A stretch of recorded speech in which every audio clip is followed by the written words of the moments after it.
Bonjour à tous, voici un dossier vide, je m'en sers d'exemple. Dans la description sous la vidéo, vous pourrez télécharger librement, gratuitement depuis un lien Google Drive que je possède, le script que je vais vous montrer. Je fais clic droit, ouvrir dans un terminal. Alors je vais mettre en plein écran en appuyant sur F11 pour vous montrer. Ensuite, j'écris bash, tilde, nouveau.sh, espace, point. Donc ça exécute le fichier bash, le script sh, le script bash qui se trouve ici. Et le point, ça veut dire que tu l'exécutes ici, donc dans le dossier exemple. Je rappuie sur F11 et j'appuie sur Entrée. Ça a créé et ça a ouvert un fichier. Alors je vous demanderai de ne pas tenir compte de ça, c'est un truc que j'avais déjà ouvert avec Gedit avant de lancer la vidéo. Vous voyez, il était vide, ça a créé un dossier qui s'appelle brouillon avec la date et l'heure. C'est un petit utilitaire que je vous propose pour gagner en productivité et en temps, parce que moi j'en ai besoin, j'aime bien avoir ce petit outil qui me permet tout de suite de créer un fichier.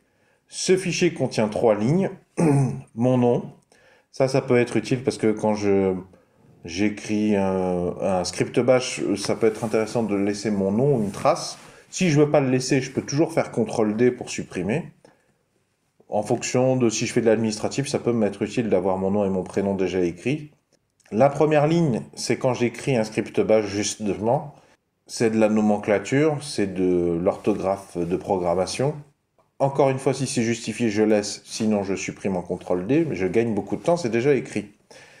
Et surtout, je lui demande de mettre la date et l'heure à laquelle j'ai commencé la rédaction du document. Donc c'est un utilitaire pour commencer la rédaction d'un document rapidement, avec déjà la date déjà inscrite, avec mon identité, et la date aussi dans le nom du fichier.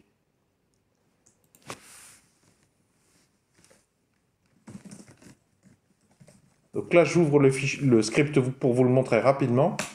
Alors, je ne vais pas vous l'expliquer parce qu'aujourd'hui, je n'ai pas le temps. Simplement, si par exemple brouillon, ça ne vous va pas, là, vous pourrez remplacer par Canva ou que sais-je, ce qui vous conviendra le mieux. Mais je vous invite à vous intéresser à ça parce que c'est pas très compliqué.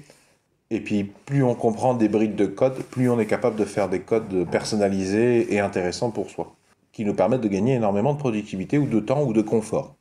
Je vous ai mis dans la description sous la vidéo la commande, comme ça vous n'avez plus qu'à faire un copier-coller si vous trouvez ça plus confortable. Dans la description sous la vidéo aussi, je vous ai mis des sources pour d'autres solutions. Il existe d'autres solutions, pardon. Si vous avez apprécié la présente vidéo, pouvez-vous mettre un pouce vers le haut, s'il vous plaît, pouvez-vous mettre un j'aime. Si vous aimez cultiver les solutions, je vous propose de vous abonner à la présente chaîne YouTube en cliquant sur le rond qui va s'afficher ici.